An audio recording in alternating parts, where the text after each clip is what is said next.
I'm not even gonna lie, back when the Vine invasion of YouTube was happening, I thought Jason Nash was David Dobrik's dad. And looking back on it now, it's very creepy to see some of the old clips of this man who is now 50 years old, and he still tries to act like he's in his early 20s. So your basic, I guess, rundown for this video is Jason Nash was pretty much a leech his whole career. He made a pseudo career hanging out with David Dobrik, I guess, being a content clown for David Dobrik. And over the years, you know, the vlog squad thing that they had running kind of died off, and Jason Nash kind of got the boot. Now that we're here, we have this 50-year-old man who is pretty talentless, and I mean that's coming from a commentary YouTuber, but he's pretty talentless and he doesn't really offer a lot to his own creative outlets. And I mean, it's pretty evident that David Dobrik doesn't give two shits about Jason, at least on a financial level, because one, he goes over to gloat at Jason's house while really sadistically wearing a crown.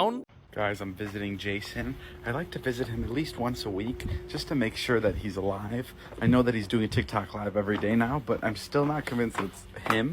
It could be AI at this point. Jason! Oh my god, I thought you were Wyatt. I got so freaked out. You haven't seen him in a while? Yeah. Live streaming. I was, and then it wasn't going well, so I got off. Dude, you're kind of becoming a legend on TikTok now. I know.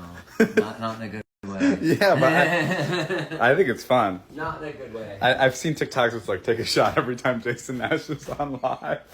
You haven't come over in like a little bit, and I called Joe and I was like, is Jason doing okay? And Joe's like, I haven't seen him on live in a while. And I go, how long has it been? He's like, hours. And that's when we start to worry, when you haven't been on live. You look like you just got back from like a Christmas dinner. Why are you dressing so nice? Well, you do better on TikTok Live when you look nice. Is that true? Yeah. Where did you get that stat that you do better on TikTok Live? Is that just from testing? No, someone told me that. Wait, really? I met this live streamer. He's a really nice guy. He was like, hey, little tip. It's like, when you dress nice, you'll do better. And I was like, all right, and then I tried it out. But then again, I didn't make any money today, so. Bye, guys. Thanks for having us over in your, Bye, guys. in your little hobbit home. And there's also a clip of Jason talking to David about losing his house potentially, and David just seemingly doesn't care at all. Yeah, he calls me to play pool, and I'm like, I gotta go live, and I don't expect him to understand that. There's also things that I like say to him, and I'm not sure if he hears. He doesn't. Like I'll say things like, "I'm losing my house," and he'll be like, "Oh, but just come play pool." It's not that funny. Sounds like a horrible person. Sad. That's so sad. I like that they're all just like, that's David. No, he's a horrible friend. Like, Jason, he should have set you up nice. After everything you guys have been through, I don't know what or how, but you should be rich. You should be rich too. The fact that you're like, I got to do hours on TikTok to pay my bills? Now, you could argue that this is a sad thing and maybe shouldn't be as made fun of, as Jason is getting pulled through the ringer on Twitter. But see, here's the thing. Jason entrusted his entire career into a 22-year-old, made countless amount of videos with David, did a lot of stupid things with David, and didn't really try to branch out and be his own entity. He was, for most people like he was for me, just this weird old guy that's in David Dobrik's videos. And so now in 2024, he is, I guess, resorted to TikTok Live to virtually beg children on his live to send gifts. Thank you. I love you, Starshine. Thank you.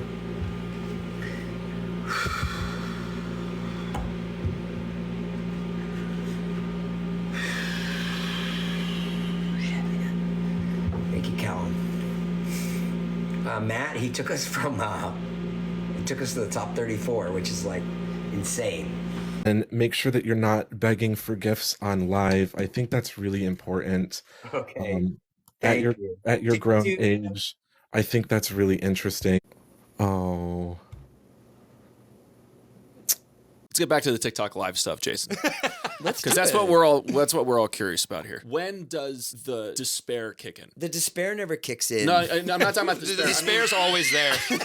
At 4 hours is great because you're like punchy, so the real you is there. Does any of the negativity affect you around it? No, it really doesn't. At first, when I would see the comments, it did affect me. I was like, oh man, this is bad. And then now I've seen every comment. It's actually made me stronger. The other day, Scott was complaining about a mean comment that he got. Your music's so sad. Why don't you try to do something more uplifting? And I was just like, bro, you gotta come on TikTok Live. You gotta see the real And it does. It just makes you stronger. Now, look, would I be on TikTok Live if I wasn't in like a financial hole? I don't know. Probably not. But also, like, YouTube wasn't really working and I needed to find something. I can't do fans. TikTok came to me. They're like, we'll help you. And I was like, okay, it is what it is. You have children. I think a lot of people don't realize that. It's like, you have kids. You need to support your children somehow. 100%. I literally would do to support my kids. I'm on there 8 hours a day, entertaining people. People want to come in. I mean, this is your job. This is what you do. Yeah, this is what you've been doing. That's how I see it. And that's it. And if anybody doesn't like it. I don't imagine he's doing too shabby on TikTok Live with his background. He's probably, I would guess, in the top 30 percentile. Jason Nash can do his own thing. That's not why I wanted to make this video, just to, furthermore make fun of him doing TikTok Live. I guess the reason I wanted to make this video is this clip right here. Do anything. Yeah. Like I don't know. You said earlier, somebody said, why doesn't he just get a DoorDash, whatever? Right. Like, do you ever think about going to DoorDash or to like a, did you ever think about going back to like any other job, or was like I can't do anything else, or just like I love an electrician. Obviously, you do lives with him. I don't know, I just never thought it's entertainment or nothing. I don't care what it is. Like, what would you suggest I do? No. It's just that we get a job at Lululemon. I'm genuinely asking because anytime I see one, the comments are like, "Why doesn't he like work like a real job?" Like, this isn't me saying this as a negative thing. I'm just totally asking. Please. Yeah. Why don't I get a real job? No. Is that your question? No. You know what? Not to be offensive or anything, but why don't you give up?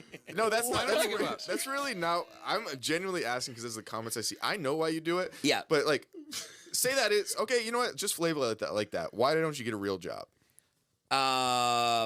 I don't have any skills. It's kind of delusional to assume that just because you hung out with a bunch of really annoying sociopathic teenagers that you were entitled to not have to work a job for the rest of your life. I guess what really pissed me off and made me want to make this is like, there is so many different creators on all the outlets out there, writing, making videos, making music, whatever, that deserve so much. They work so hard, they post consistently, and they don't get anywhere near Jason's old numbers. Now, what pisses me off about that so much is he doesn't do anything. I mean, he's not wrong when he says he doesn't have any skills. He is nothing without David Dobrik. He has nothing of value. I sat and I listened to a little bit of his All Good Things, I think it's called, podcast, and that was so fucking boring. Now, don't get me wrong, I'm throwing stones from my glass house here as I'm just a commentary YouTuber that talks about, things that happen as of right now. So I understand that there are some parallels in me just mooching off of the